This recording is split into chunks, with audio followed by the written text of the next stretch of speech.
ሰላም ጤና ይስጥልን የቻናላችን ቤተሰቦች እንደምን አላችሁ? በዛሬ ቪዲዮአችን ልብ የሚነካ በሚስጥራዊ የልጅነት ትዝታዎች በጤና ፈተና በማይናወጥ እውነተኛ ፍቅር የተሞላ ድንቅ ታሪክ ይዘንላችሁ ቀርበናል። የሰዎችን ፊት መለየት የማይቻልበት ብርቅዬ የጤና እክል ያለባት ሉሲ በየቀኑ በጉልበተኛ ተማሪዎች ብትሰቃይም በአንድ ሚስጥራዊ ወጣት ጋር ያላት የልጅነት ትስስር ግን የህይወቷ ብቸኛ ተስፋ ነው። ይህ ሚስጥራዊ ወጣት ማን ይሆን? ኤንዞ ስለ ሉሲ ካለው ጥልቅ ፍቅር የተነሳ በራሱ ህይወት ላይ ስጋት እስኪጥል ድረስ ለምን ተወጋ? ሉሲ በሰዎች መሃል ሆና የኤንዞን ፊት መለየት ስለተሳናት ኤንዞ የሉሲን ልብ ለመግዛት የሄደበት ርቀት መንገድና ያስመዘገበው ድል ታሪካቸው እንዴት አድርጎ ወደ እውነተኛ ፍቅር ይቀይረው ይሆን? የህይወት ፈተናዎችን፣ አደጋዎችን፣ የሞት አፋፍ ላይ የደረሰው ኤንዞ ህመምስ በፍቅራቸው ላይ ምን ተጽዕኖ ፈጠረ? ወደዚህ አስደማሚና ልብ የሚነካ የፍቅር ጉዞ በቀጥታ ከመግባታችን በፊት ቪዲዮን ላይክ በማድረግ ጀምሮ ለቻናላችን አዲስ ከሆናችሁ ሰብስክራይብ በማድረግ ቤተሰብ ይሁኑ።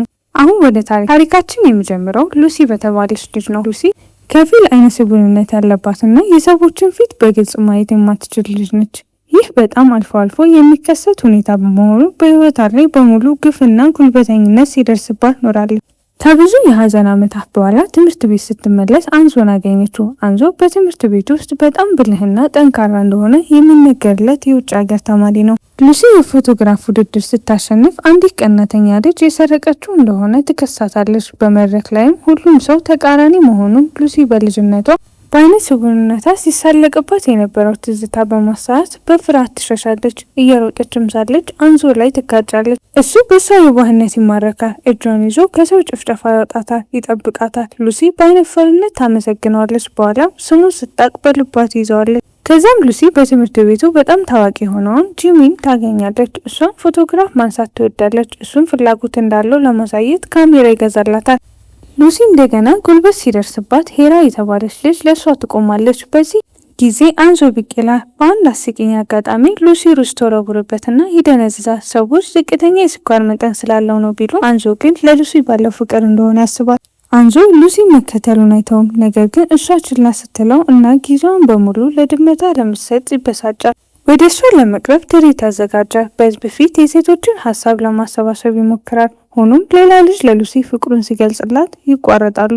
እሷ የልጁን ፊት መለየት ስላልቻለች ማን እንደሆነ አታውቀውም። ይህ ያሳፍረዋል፣ እንዲሁም ይጎዳዋል። ዝናብ መዝነብ ሲጀምር አንዞ ከዝናብ ይጠብቃታል። በዚህም ቅስፈት ሉሲ ማየት እንደማትችል መጠርጠር ይጀምራል። በኋላ ሉሲ ክፍል ውስጥ በተነሳ የእሳት አደጋ ትጠመዳለች። አንዞ በፍጥነት ገብቶ ያወጣታል። ነገር ግን ከክፍሉ እንደወጡ ሉሲ ታስመልሳለች። እሱም ይጸየፋል። ስለዚህ ልብሱ ለማጽዳት አንዞ ጂሚኒን ሉሲን ወደ ሆስፒታል እንዲወስዳት ይጠይቀዋል። ከዚያም አጭር የስንብት ምልክት ዝም ብሎ ይሄዳል። ነገር ግን ሉሲ ሳታውቅ እንኳን ያንን ምልክት ወዲያውኑ ለይተዋለች። ምክንያቱም በልጅነቷ መኪና ውስጥ ተቆልፎባት ሳለ አንድ ልጅ አድኗት ነበር። ሲሄድም ያንኑ ምልክት አሳይቷት ነበር። ነገር ግን በማየት ችግሯን ምክንያት ፊቱ ፈጽሞ አላየችውም ነበር። ሉሲ ስትነቃ ጓደኛዋ ጂሚ እንዳዳናት በስህተት ትነግራታለች። ምክንያቱም ራሷ ስታሳለ ጂሚ ተሸክሞ ሲወስዳት አይተዋለች። በዚህም ምክንያት አለመግባባት ይፈጠራል። ሉሲም ጂሚን የልጅነት ጀግናዋ እንደሆነ ማመን ትጀምራለች። ስለዚህም በደስታ ልታመሰግነው ትሄዳለች። ነገር ግን እሷ ሙሉ በሙሉ ችላ ትለዋለች። እሱም ለምን እንደዚህ እንደቀዘቀዘች ሊረዳ አልቻለም። ለማድነቅም ቢሞክርም እሷ ችላ ማለቷን ቀጥላለች። ይህም በትምህርት ቤቱ መነጋገሪያ ይሆናል። ሉሲ የፎቶግራፍ ክበብ ትቀላቀላለች እና ጂሚኒ በእውነት ያዳናት መሆኑን ለማወቅ ትሞክራለች። አንዞ ጂሚኒ እሷ እንዳዳናት አስመስሎ እንደሚቀልድ ይረዳል። በቅል ለመውሰድ እውነትን ለማጋለጥ ክበቡን ይቀላቀላል። አንዞ ጠንክሮ ይሰራል። ቆንጆ ነገሮችንም ፎቶግራፍ ማንሳት እንዳለባቸው የሚገልጽ ገለጻ ይሰጣል። ይህም ሲልም በቀጥታ ሉሲን ይመለከታል።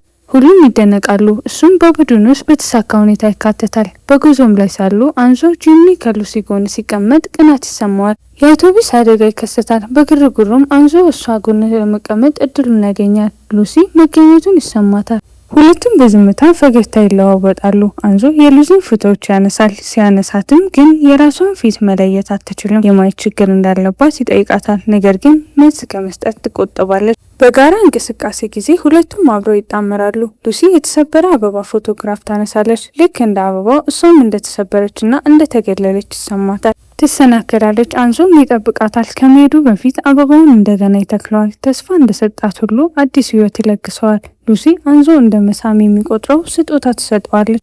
በመሃል ጂምኒ ከእሷ ጋር በደስታ ጊዜውን ያሳልፋል። ሌሎቹም በተለያዩ የፍቅር ቀጠሮች ያበዛሉ። እንደገና ሲሰባሰቡ ጂምኒ ፎቶዎችን ይጠይቃል።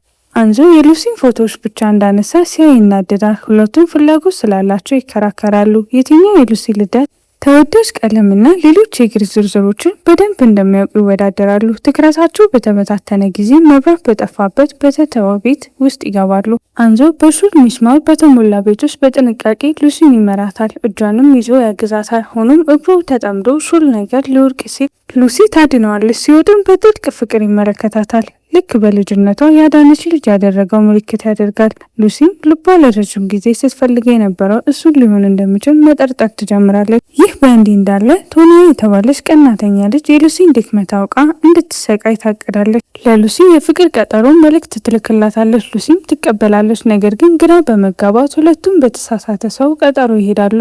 ሉሲ ስለ አንዞ ያለፈ ታሪክ ትጠይቀዋለች። እሱም በልጅነቱ አንዲት ልጅ ይወድ እንደነበር ይነግራታል። ሁሉም ነገር ወደ ሉሲ ያመለክታል። አሁን ካለችበት ቀጠሮ ወጥቶ ሊያያት ይሄዳል። ሊያገኛትም ሲሄድ እሷ እንደሌለች ይረዳል። ለግራ መጋባቱ በሺህ ጊዜ ይቅርታ ይጠይቃል። ከዚያም በማህበራዊ ሚዲያ አይነ ስውር እንደሆነች ይገለጻል። ወሬውም ትምህርት ቤቱን ያደርሳል። ተማሪዎቹም ከበው ውሸታም ይሏታል። አንዞ ይህንን ሲሰማ ሊረዳት ይሄዳል። አንድ ልጅ ስለ ሁኔታው ሲሳለቅባት እሷ እንግዳ ስለሆነች እዚህ መሆን እንደሌለባት ይናገራል። ለመጥፎ እድሉም እሷ ተጠያቂ ያደርጋታል። አንዞ ጎኗ በመቆም ፈሪዎች ይላቸዋል። ጉልበተኛውም ይናደዳል። አንዞ ግን አይነ ስውር መሆን ምንም ችግር እንደሌለው ከእሷ መማር እንዳለባቸው ይናገራል። ጉልበተኞቹም የአይነ ስውር ልብ ያላቸው እንደሆኑ ይናገራል። ለባህሪያቸውም ይነቅፋቸዋል። ቶኒያ በቅናት ተሞልታ ትሄዳለች። አንዞ የሉሲን እጅ ይዞ ይሄዳል። ጉልበተኞቹም እንደራቁም በህመሟ ምክንያት ታለቅሳለች። እሱም ያጽናናታል። ለምን ችላ እንደምትለው አሁን እንደተረዳ ይነግራታል። ምን እንደሚመስል ቆንጆ እንደሆነ ትጠይቀዋለች። እሱም ቆንጆ እንደሆነ ይነግራታል። ማየት ስለማትችል መንካት እንደምትችል ትጠይቀዋለች። ሲናድ በጣም ቆንጆ እንደምትመስል ይነግራታል። ከዛም ወዲያውኑ ማን እንዳሰራጨው መርምረው በካሜራ ሲያዩ የቶኒያ ጓደኞች እንደሆነች ይደርሱበት። አንዞ እሷ አይነ ስውር ስለሆነች ከሌሎች 100 እጥፍ እንደምትሰራ ይናገራል። ተማሪዎቹ ሁሉም በማስታወስ የጻፈችውን ደብተር ያሳያቸዋል። እሷ ስለ ሌሎች እንደምትጨነቅና እያለቀሰችም የፊት ለይቶ ማወቅ ችግር እንደሌለባት ትናገራለች። በህይወቷ ሙሉ እንደተሰቃየችና ደግነት እንደሚያሳያት ተስፋ አደርጋለች። ተማሪዎቹም ተለጣፊዎችን በመስጠት ይደግፏታል። አንዞ በሉሲ ላይ ያለውን ፍቅር ምልክት ሆኖ በልቡ ላይ አንድ ተለጣፊ ይለጥፋል። ሆኖም ብቻዋን መንገድ ላይ ስትሄድ አንድ ሰው ሲከተላት ተሰምቷት በፍርሃት ትሮጣለች። አንዞ እስከሚደርስላት ድረስ ድንጋጤዋ ሲያለቅ ስሙን ትጠራለች። ይህም ለመጀመሪያ ጊዜ ለይታው እንደሆነና እሱም እንደሚያስደስተው ያሳያል። ነገር ግን በኋላ ቤተ መጻሕፍት ውስጥ ስታልፍ እንደገና ልትለየው አልቻለችም። ይህም በጣም ይጎዳዋል። ይቅርታ ትጠይቀዋለች። እሱም ጊዜ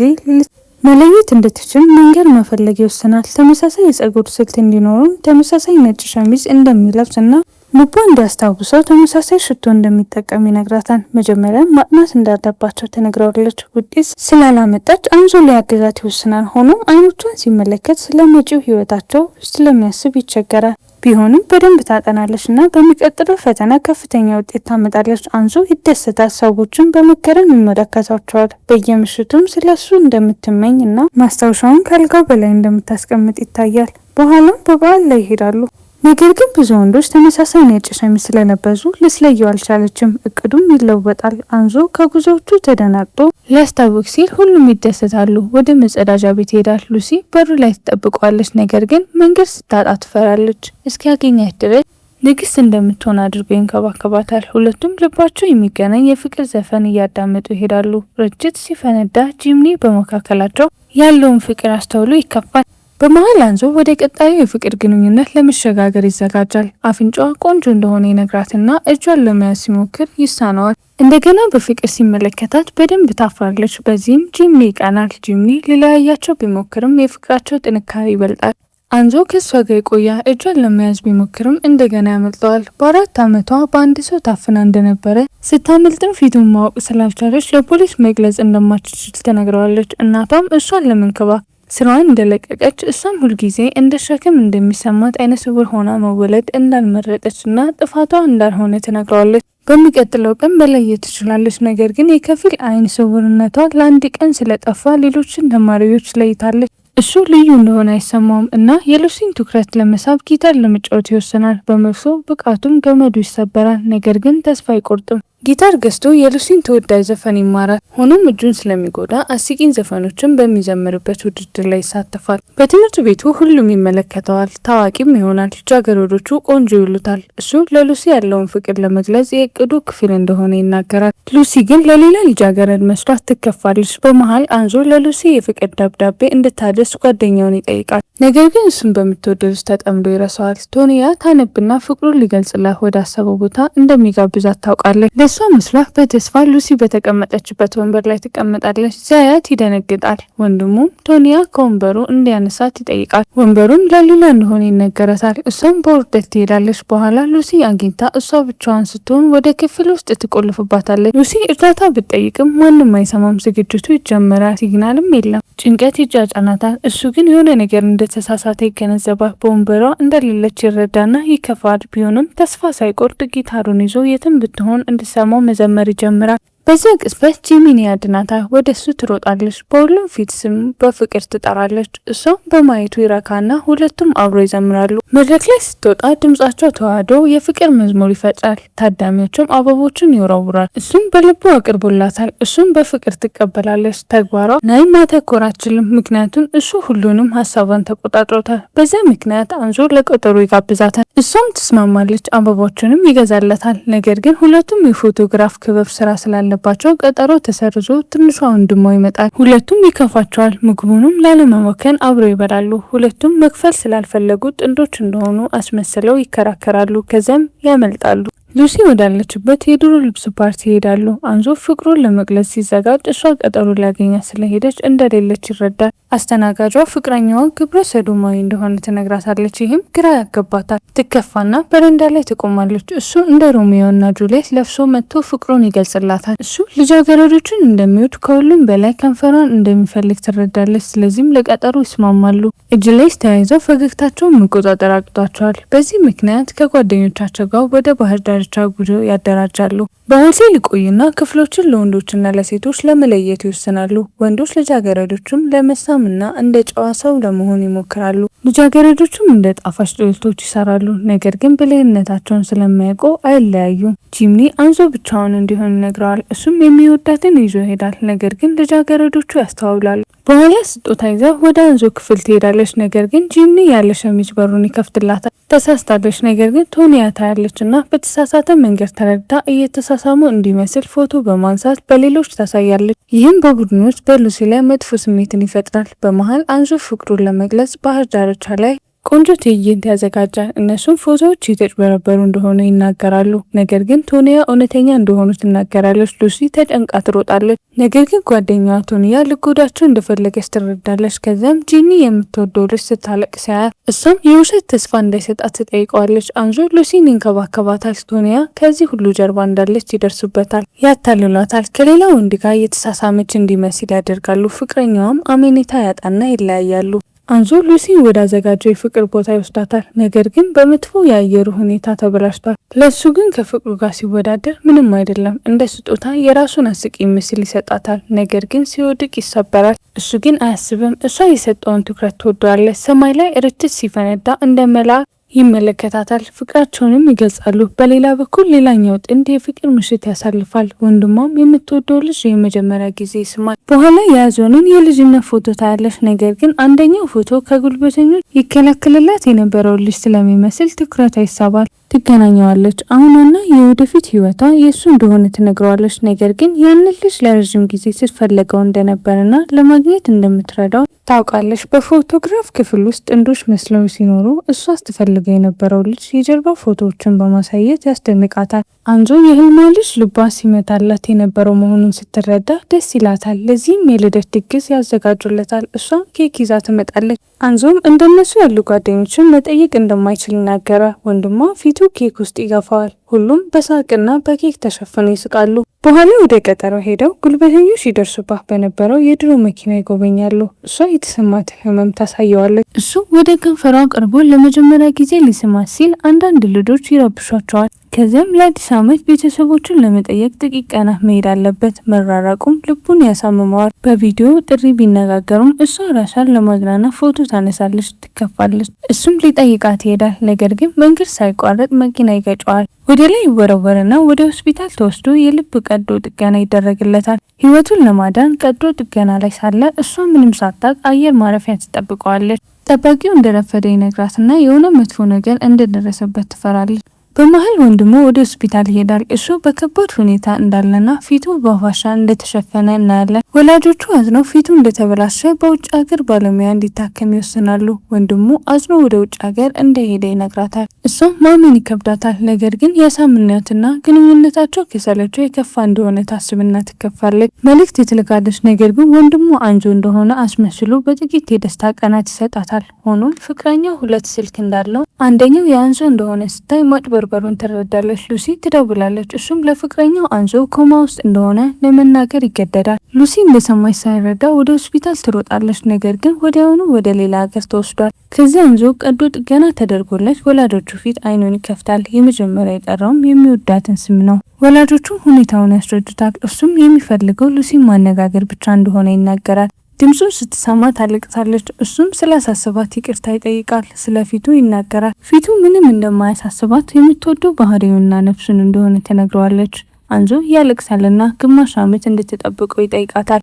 ለመመለስ ቃል ይገባል። ወራት ያልፋሉ። እሷም ለማስደንገጥ ፎቶግራፍ ክፍለ ጊዜ ታዘጋጃለች። በድንገት አንድ ልጅ ፍቅር እንደጀመረው ይናገራል። እሷም ፍቅረኛ እንዳላት ትነግረዋለች። ልጁም ፍቅረኛ እንደሞተ አስቦ ነበር። እሷም ተናዳ አንዞ በህይወት እንዳለና በማገገም ላይ እንዳለ ትናገራለች። አንዞ ልጆቹ ሊስማት እንደሚፈልጉ ሲሰማ ዶክተሩም ማገገሙ እንዲያፈጥን ይጠይቃል። ዶክተሩም ለሚወዳት ቆንጆ ሆኖ ለመታየት የፊት ቀዶ ጥገና ማድረግ እንዳለበት ይነግረዋል። እሱም ይስማማል። በመሀል ተማሪዎቹ ሁኔታውን አውቀው ለአንዞ ምርጥ ድንገተኛ ዝግጅት ያዘጋጃሉ። ከቀዶ ጥገናው በኋላ ዶክተሩ ስኬታማ እንደሆነ ይነግረዋል። ነገር ግን በፊቱ ላይ ትልቅ ጠባሳ ስለሚተው ያዝንበታል። ኤግዚቢሽኑም ቀን ይደርሳል። ሁሉም ይደሰታሉ። ሉሲ ግን የሚወዳት ስላልመጣ ልቧ ይሰበራል። አንዞ ሲመጣ ወደ ባህር ዳርቻ እንደሄደች ይነግሮታል። በዙሙር ይፈልጋታል። ሲተያዩም የፍቅራቸው ህይወት እንደገና ስለተመለሰ ሁለቱም በደስታ ያለቅሳሉ። በኤግዚቢሽኑም የልጅነት ፎቶዎቹንና ከሉሲ ጋር የነበረውን የፍቅር ታሪክ የተሞላ እንደሆነ ይረዳል። ህይወቱን የሚያሳምመትን ህመሞች እየረሳ በደስታ ይደሰታል። ተወዳጅ ዘፈኑን ትዘምርለታለች። በፎቶም ላይ እንዳለው ተመሳሳይ አቋም ይይዛሉ። እሷም እንባውን ትጠርግለታለች። ጓደኞቹም ሲተባበሩ በማየታቸው ይደሰታሉ። ወንድሙ ፍቅረኛ እንዳለው ሲነግራቸው ሁሉም ይደሰታሉ። ጂሚኒም በአጋጣሚ ተጠቅሞ ለሚወዳት ልጅ ፍቅሩን ይገልጻል። እሷም ትቀበላለች። ስድስቱም ጥንዶች ይሆናሉ። ተማሪዎቹም መመለሱን ያከብራሉ። ሉሲ በፎቶግራፍ ትምህርቷ ከፍተኛ ውጤት ታመጣለች። እሱም ህልሟን በማሳካቷ ይኮራል። ከዚያም ወደ ተገናኙበት የድሮ ከተማ ይመለሳሉ። ትዝታዎች ልባቸውን ይሞሉና ሁልጊዜ አብረው እንደሚቆዩ ቃል ይገባሉ። ሲመሽ በተለየ ክፍል ይቆያሉ። ግን ሊስማት ይፈልጋል። በድንገት መብራት ይጠፋል። በዚህም በአንድ ክፍል ውስጥ ይገባሉ። እርስ በርሳቸው ሲተያዩ እሷ ግንባሩ ላይ ያለውን ጠባሳ በደስታ ትነካዋለች። በመጨረሻውም ይስማታል። ጊዜውም ይቆማል። ከዛም ቤተሰብ ለመመስረት መኪና ገዝተው አብረው ህይወታቸውን ይጀምራሉ። እሱም የከፍታ ፍርሃቱን ለማሸነፍ በፌሪስ ጎማ ይጋልባሉ። እሷ እጁን ትይዛለች፣ ጥንካሬ ትሰጠዋለች። እሱም እሷን በማግኘቱ ይደሰታል። ከአመታት በኋላ ሉሲ ህልሟን አሳክታ ዝነኛው ፎቶግራፍ አንሺ ትሆናለች። አንዞም ሁልጊዜ ድጋፍ ይሰጣታል። ይህ ውብ የፍቅር ታሪካችን በዚያ በቃ። ቪዲዮን ከወደዱት ላይክና ሰብስክራይብ፣ የደውል ምልክቷን መጫን እንዳይረሱ። በሚቀጥለው ቪዲዮ እስከምንገናኝ መልካም ቆይታ።